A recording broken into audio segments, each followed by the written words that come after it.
Hello welcome to the cops life story time. അപ്പോൾ ഒരു കഥ പറയാൻ പോവാം. ഒരു ഗ്രാമത്തിൽ ഒരു കർഷകനുണ്ടായിരുന്നു. ആ കർഷകന് 2 മൺകുടങ്ങളുണ്ടായിരുന്നു.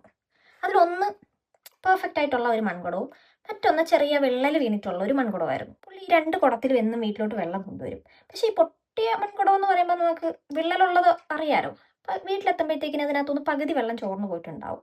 അപ്പം ഇത് കണ്ട ഈ വിള്ളൽ വീണ മൺകുടത്തിന് വിഷമമായി. വിചാരിക്കരുത്, വിഷമമായി. അപ്പം ഈ കുടം കർഷകൻ്റെ അടുത്ത് ചോദിക്കുവാണ്, അങ്ങേ എന്ന് ഞാൻ നിരാശപ്പെടുത്തിക്കൊണ്ടിരിക്കുവാണ്. എനിക്ക് പകുതി വെള്ളം പോലും വീട്ടിലെത്തിക്കാൻ പറ്റുന്നില്ല. പിന്നെ എന്തിനാണ് എന്നെ ചുമക്കുന്നത്? അപ്പം പുള്ളി പറയാണ്, നിന്നെ കൊണ്ടുവന്ന ആ വശം, നീ വെള്ളമായിട്ട് നിന്നെ കൊണ്ട് ഞാൻ വെള്ളം കൊണ്ടുവരുന്ന ആ വശം നീ ശ്രദ്ധിച്ചിട്ടുണ്ടോ? അപ്പം ആ മൺകുടം ആ വശത്തേക്ക് നോക്കുവാണ്. നോക്കുമ്പോഴത്തേക്കിന് അവിടെ മനോഹരമായ പൂക്കൾ വിരിഞ്ഞു നിൽക്കുവാണ്. പുള്ളി പറഞ്ഞു, എനിക്കറിയാം നിനക്ക് വിള്ളലുണ്ട്. അതുകൊണ്ട് തന്നെ നിന്നെ കൊണ്ടുവരുന്ന വഴിയിൽ ഞാൻ പൂക്കളുടെ വിത്ത് പാകിയിട്ടുണ്ടായിരുന്നു. നിന്നെ കൊണ്ടുവരുന്ന അപ്പോൾ ആ വീഴുന്ന വെള്ളം നനഞ്ഞാണ് ഈ പൂക്കൾ, മനോഹരമായ പൂക്കൾ അവിടെ വിരിഞ്ഞത്. ഈ പൂക്കളാണ് ഞാൻ എൻ്റെ വീട് അലങ്കരിക്കാൻ വേണ്ടി എടുക്കുന്നത്. അപ്പം പറഞ്ഞു വന്നത് എന്താണെന്ന് വെച്ചാൽ, നിങ്ങളുടെ കണ്ണിൽ നിങ്ങളുടെ കുറവുകൾ മറ്റൊരാളുടെ കണ്ണിൽ അത് കുറവുകളായിരിക്കത്തില്ല. നിങ്ങളുടെ കുറവ് മറ്റൊരാൾക്ക് അതൊരു അനുഗ്രഹമായിരിക്കും. മനസ്സിലായോ?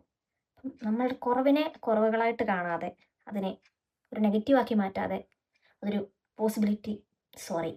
പോസിറ്റീവായിട്ട് കാണാം. കാര്യം ഇതിൻ്റെ ഇടയ്ക്ക് ഞാൻ വേറൊരു വീഡിയോ ഓർത്തു. അതാണ് പോസിബിലിറ്റി എന്ന് കയറി വന്നത്. അങ്ങനെ പറയുന്നത് തെറ്റാണ്. ഒരു ഡിസേബിൾ ആയിട്ടുള്ളൊരു, അതായത് കാലിന് എന്തോ പ്രശ്നമുള്ളതാണ്, ഒരു പുള്ളിക്കാരുടെ വീഡിയോ ഇപ്പോഴും എൻ്റെ ഫോണിൽ കിടപ്പുണ്ട്. അത് കാണുമ്പോൾ സത്യത്തിൽ ഒരു മോട്ടിവേഷനാണ്. എന്താ പറയുക, നമുക്ക് അവർക്ക് ലൈഫിൽ എടുക്കാൻ പറ്റുന്നൊരു നല്ലൊരു വീഡിയോ ആണത്.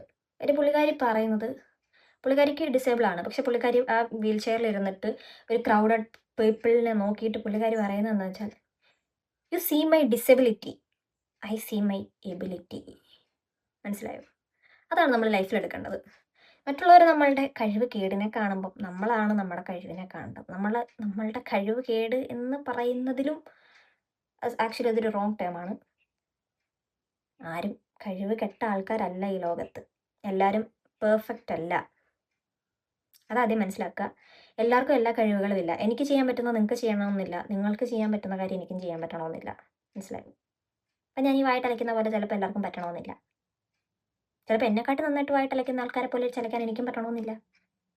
ഓരോരുത്തരുടെ നേച്ചർ, ഓരോരുത്തരുടെ കഴിവ് ഓരോന്നാണ്. അത് മനസ്സിലാക്കി മേക്കപ്പ് ചെയ്ത് മുമ്പോട്ട് പോവുക. Stay healthy, stay happy. By.